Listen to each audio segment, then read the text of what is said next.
It's a little bit on the cold side today, even though we've had a little bit of a February heat wave. We're now in March, and yes, normal play has resumed, and it's about 4 degrees. So yesterday it felt like it was about 18 degrees, and now it's 4 degrees. So if you're in the UK, you know what this is all about. And if you're not, if you're from other parts of the world, we can have massive swings in temperature, and today's one of those days. So I have got this hat on. It's a bit of a shameless plug as well for Fix Radio. So I do a carpentry show on a Monday at 1 o'clock, and it's available on DAB or just Internet Fix Radio, and you can find it. And also they record the shows, or the narrative of the shows, and you can listen to them later on. So we talk all things tools, carpentry, clients, apprenticeships, sustainability, you name it, we do it.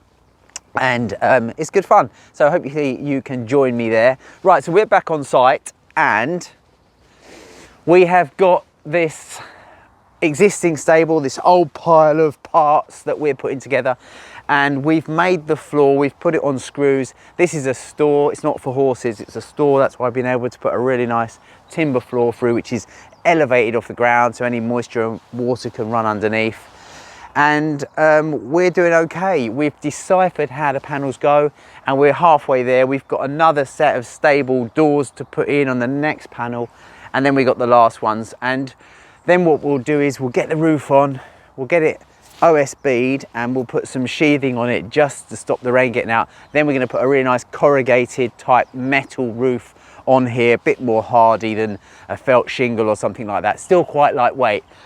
And then we'll put the floor down. I could have put the floor down first, but because I'm using an OSB T&G panel, I didn't really want it to get wet. It can take the rain, but I like it to be dry and not too muddy, because it's a little bit muddy underfoot. So we're just going to get the rest of these bits and pieces here walloped up. We'll get it all together, and then we'll start screwing it together properly. Now, this building was pre-manufactured and put up in a different position. So as I was going around putting the panels up and putting a level on them, they were level on the top and out of plumb on the side, which means that they were built out of square. But fortunately they seem to be going back together. But you can see like the cladding in places, if I show you here, just doesn't want to line up, yet the top is nice and flat. So it's kind of like, sometimes you just have to go with it. I can't do anything about this. All we've got is a lovely flat datum on the bottom, and we just got to keep stacking these panels. So all of this has a cover fillet that goes over, which would take the eye off the fact that, well, that one looks nice and straight, that one looks nice and straight. It's just where they've done their cladding, it's all a little bit random. But there you go, that's the kind of thing we come across. But it's going to serve a great purpose. It's about 30 square meters of storage, which is really handy, especially when you've got a small holding like this. And that's it. So I'm going to get the rest of this done now, finish my coffee, and enjoy it.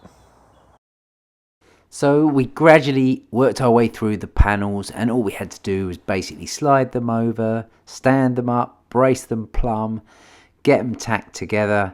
There wasn't a great deal to it. It didn't really make that much exciting footage. I did capture some footage, but it wasn't that exciting, guys. So I just thought, well, you know, it's basically putting a shed up. It was nothing skillful about it. Anyway, then we was off down the Merchant, pick a load of roofing material up to go over the top of the roof.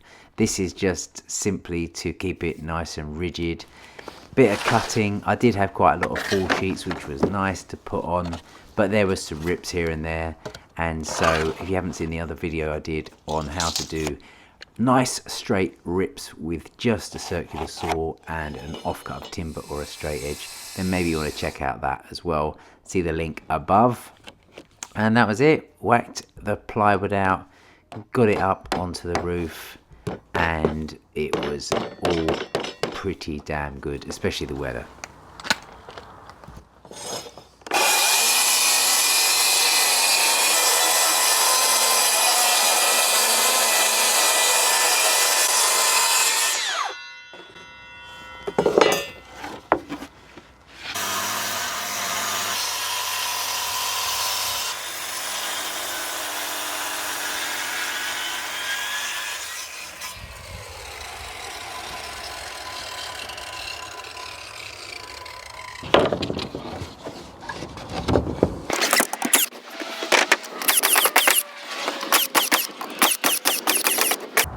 It's really nice getting a bit of sheathing on a roof. Now, all this sheathing does on this particular roof is give it stability and rigidity. It keeps it from shifting around. We're having a profile metal sheeting over the top of this, just like a normal sort of agricultural building.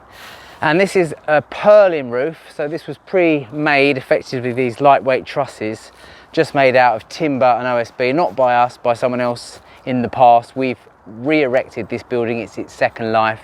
And then it's got purlins effectively from truss to truss, and under-engineered if you ask me, but it serves its purpose. And that's another reason why you want to get this nice rigid skin over the top, and get plenty of fixings in it, and it will be absolutely sound. So I'm just going to get a few more fixings in.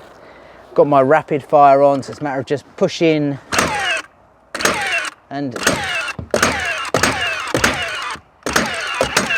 it's a nice, there you get the odd one there that won't come right back, probably a knot. Nothing my hammer can't sort out. So that's it, we're going to get a bit of temporary weather protection on this now, because tomorrow we're going to have rain here apparently. Hard to believe when you've got this fantastic weather.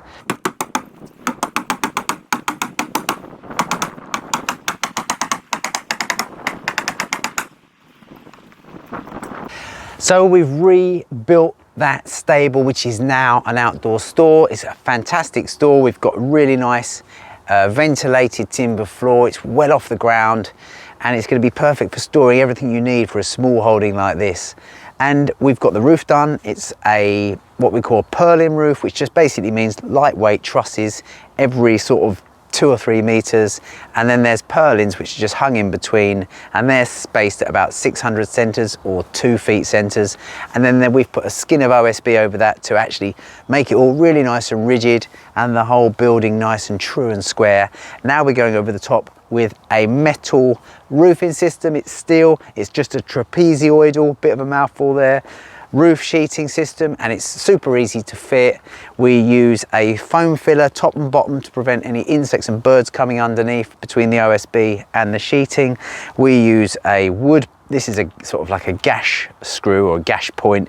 It's got a DIN 338 drill end on it, and they self-pierce, and they'll go up to I think they'll do over 1 millimeter thick of steel, and this is under 1 millimeter, it's about 0.5 millimeter. And then they have a neoprene type washer. You screw them through, and then you put a color matched cap on the top. I can't see those caps staying on there forever. A bit of heat, a bit of cold, they might go brittle, and they'll probably fall off in my experience, but we'll put them on anyway. I wouldn't go around gluing them on, it'll take forever.